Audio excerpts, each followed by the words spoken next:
Hello, I'm Ant Joblin and these are the top stories for the week ending the 13th of August 2021. Vodafone has become the second UK mobile operator after EE to bring back EU roaming charges. From the 6th of January 2022, customers will have to pay at least £1 per day to use their phone in the EU, unless they're on the unlimited or limited data extra plans.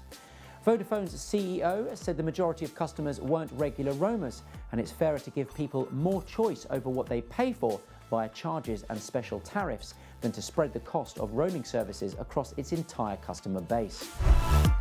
Google employees face pay cuts of up to 25% if they choose to work remotely on a permanent basis, according to an investigation by Reuters.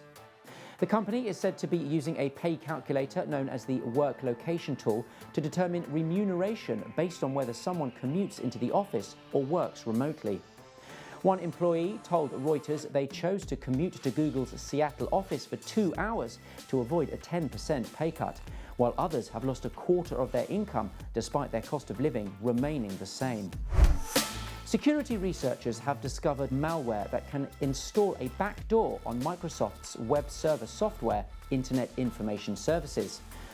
Spy, as the malware has been called, interferes with an infected server's login to evade detection and perform long-term espionage. The researchers said the backdoor has been active since at least July 2020 and has been used in conjunction with the Juicy Potato privilege escalation tool.